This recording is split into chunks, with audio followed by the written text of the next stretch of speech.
Good morning friends, आप सब स्वस्थ होंगे, मस्त होंगे। तो मैं पहुंचा हूं बद्री विशाल मंदिर में। तो दोस्तों, मंदिर दर्शन करने के बाद आज हम जाएंगे माना विलेज। तो बद्रीनाथ टेंपल में देखिए आज श्रद्धालुओं का भीड़ कुछ इस तरह। यह है मंदिर का प्रांगण। ये बाहर से आए श्रद्धालु हैं जो पूजा कर रहे हैं। तो कुछ इस तरह है मंदिर का बाहर का नज़ारा। यह है बद्री विशाल। तो दोस्तों, बद्रीनाथ से माना विलेज है सिर्फ 3 किलोमीटर। तो हम यहाँ से पैदल ही जाएंगे, तो एक्सप्लोर कराएंगे हम। तो पिछले साल यहाँ देखिए, ये कंटेनर जितना भी है सारे ध्वस्त हो रहे हैं। ये सब एवलांच गिरने की वजह से हुआ है। ये कंटेनर है बड़े बड़े, सारे टूटे हुए हैं। तो पिछले बार एवलांच गिरा था यहाँ से, तो इसमें 2-3 मजदूर दब गए थे। बाकी जो दबे थे उन्हें रेस्क्यू कर लिया गया था। तो इसी इलाके में, बद्रीनाथ के इसी इलाके में हुआ था ये एवलांच। तो देख सकते हैं प्रकृति का सुंदर नज़ारा और प्रकृति का कहर। और इतने बड़े बड़े कंटेनर हैं तो सारे दब रखे हैं, सारे चकनाचूर हो रहा है। बिल्कुल ऐसा लग रहा है कि प्लास्टिक का खिलौना होगा कंटेनर।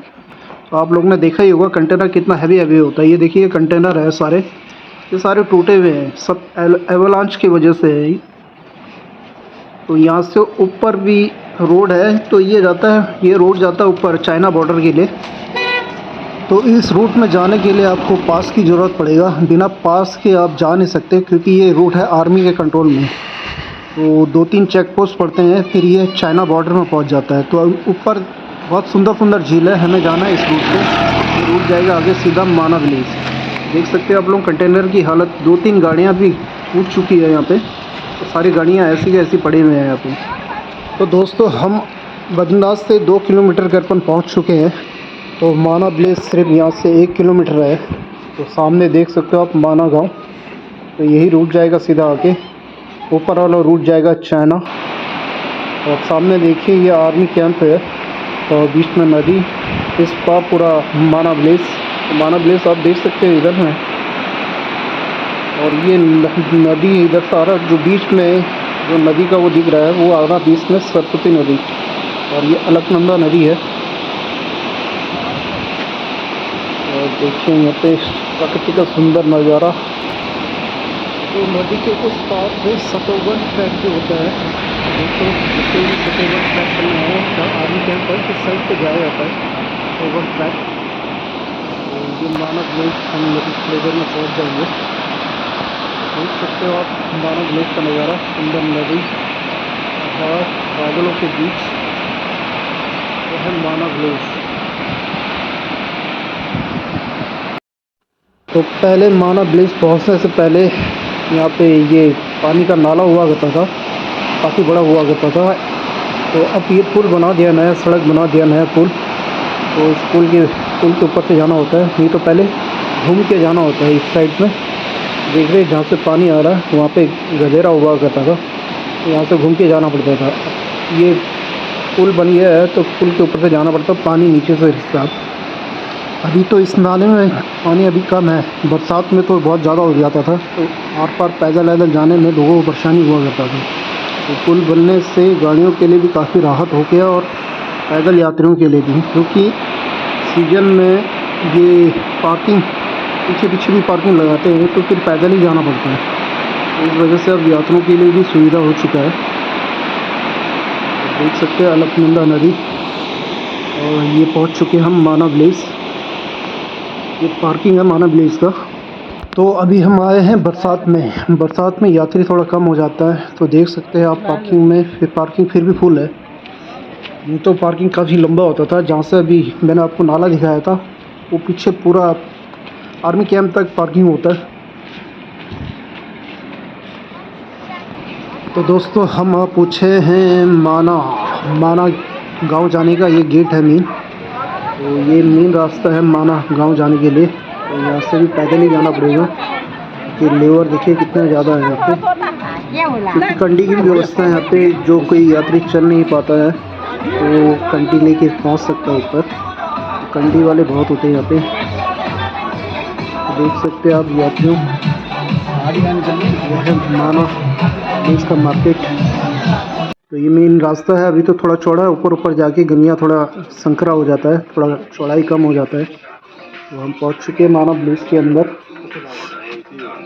तो माना विलेज के अंदर जो शॉप है उनमें हैंडलूम और पहाड़ी जड़ी बूटियाँ वगैरह सब कुछ मिलता है यहाँ पे। तो आप लोग भी ले सकते हैं यहाँ से। देखिए मेरे पीछे कंडी वाले हैं, ये पूछ रहे हैं यात्री से तो कंडी की भी व्यवस्था है। तो आप लोग पैदल नहीं जा पाते हैं तो कंडी की व्यवस्था भी है पूरी। ये देखिए जा रहे हैं कंडी वाले। तो दोस्तों माना विलेज में आपको होम स्टे, होटल, रेस्टोरेंट ये सब कुछ मिल जाता है। तो होम स्टे काफ़ी कराते हैं यहाँ पे। तो ये देख सकते हैं हैंडलूम के सारे आइटम हैं। ये ज़्यादातर अपने खुद ही प्रोडक्ट बनाते हैं तो उसके बाद सेल करते हैं। तो देखिए रेस्टोरेंट वगैरह भी काफ़ी हैं यहाँ पे। तो चलते हैं आगे। नहीं जाना तो दोस्तों गांव में जितना भी लोकल सब्जी होता है वो सारा मार्केट में भेजा जाता है, बद्रीनाथ मार्केट में। तो हम लोग तो जितना भी सब्जी है, गोभी, पालक जितना भी है सब लोकल ही खरीदते हैं।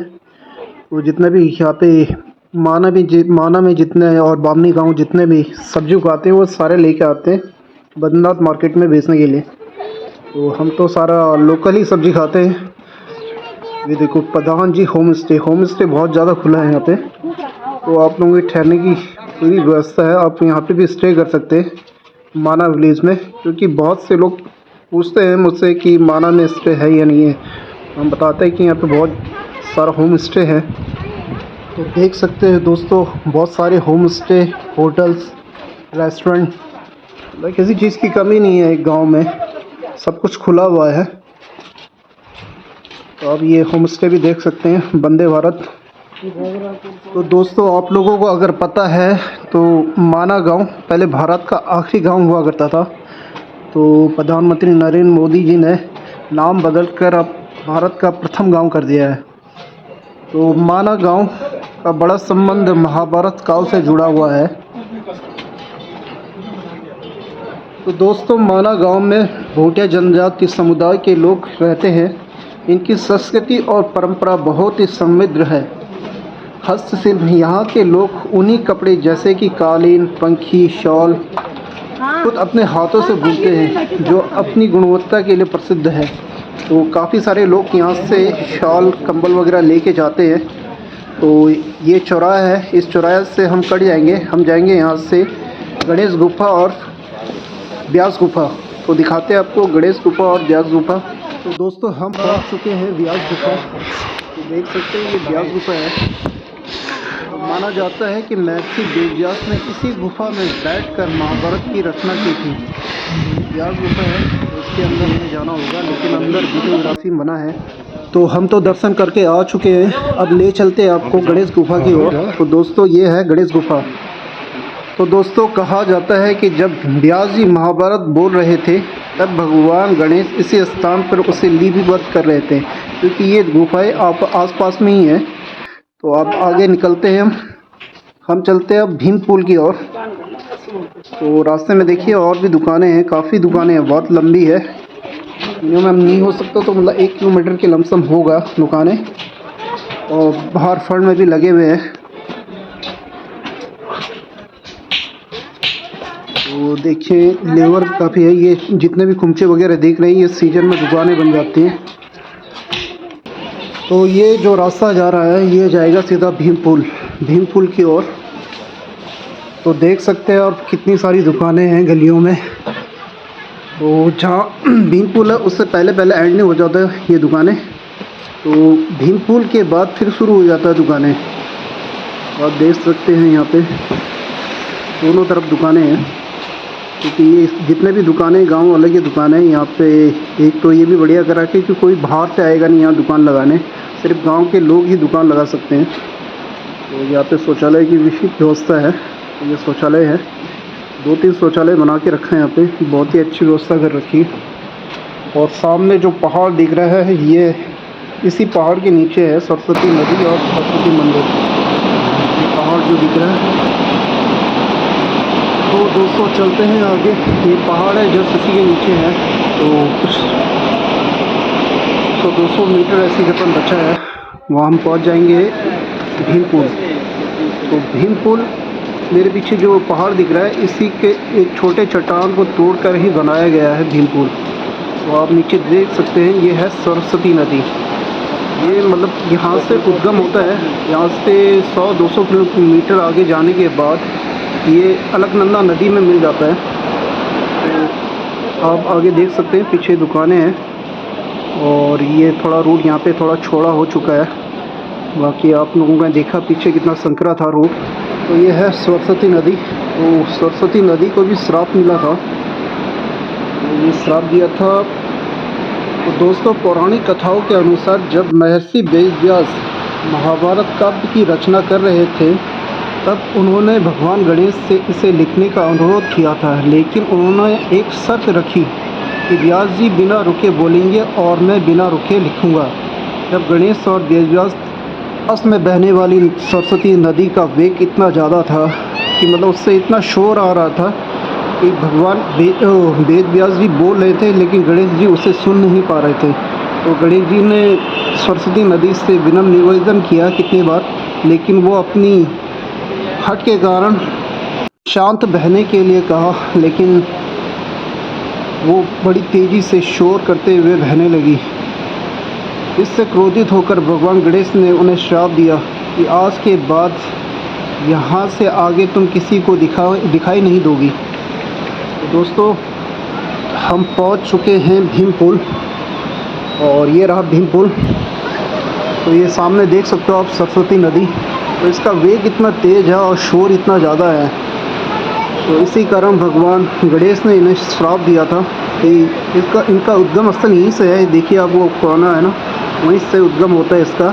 आगे 100-200 मीटर आगे जाके अलकनंदा नदी में मिल जाता है और पाताल की ओर जाता है ये इसका पानी। तो आप देख सकते हैं, ये है सरस्वती नदी का उद्गम स्थल। तो पूरे इंडिया में सिर्फ यहीं मिलता है, यहीं दिखता है, मतलब सरस्वती नदी, और कहीं नहीं दिखेगा आपको। ये सरस्वती मंदिर है, इसका निर्माण चल रहा है।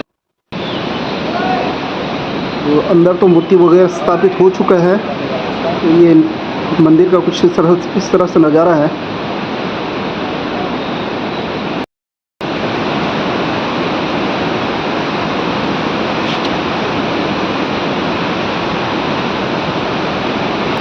तो दोस्तों, आप देख सकते हैं सरस्वती नदी का उद्गम स्थल। ये देखिए टॉप में, ये ऊपर रोड है, ये चाइना जाने वाला रोड है। तो आगे मैंने आपको रास्ते में बताया था कि वहाँ से बिना पास के जा नहीं सकते हैं, वही वाला रोड है। ये ऊपर से जाता है ये रूट।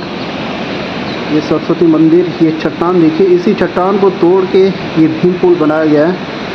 तो अभी आपको मैं नीचे से दिखाऊंगा अभी भीम पुल। ये है भारत का प्रथम गांव की दुकान, चाय की दुकान है। ये पहले भारत का आखिरी दुकान हुआ करता था चाय की, लेकिन अब ये प्रथम हो गया। तो देख सकते हैं, ये प्रथम, हिंदुस्तान के प्रथम चाय की दुकान। ये पहले आखिरी हुआ करता था, अब ये प्रथम हो गया। ये पहले इतना ज़्यादा नहीं हुआ करता था यहाँ दुकान। ये है वो भीम पुल। तो दोस्तों, लोक कथाओं के अनुसार सर्वरोहिणी यात्रा के दौरान जब द्रौपदी नदी को पार नहीं कर पा रही थी, जो ये सरस्वती नदी है, तो भीम ने एक विशाल पत्थर रखकर इस पुल का निर्माण किया था। तो यही जो पत्थर है, यही भीम पुल कहलाता है।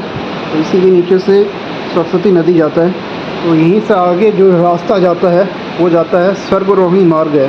तो यहीं से सारे पांडव स्वर्ग की ओर गए थे। तो आप देख सकते हैं, ये है कुछ नज़ारा सरस्वती नदी का। तो दोस्तों, कैसा लगा आपको ये ब्लॉग? कमेंट, लाइक और सब्सक्राइब करना ना भूलें। मिलते हैं नेक्स्ट ब्लॉग पे। Thank you.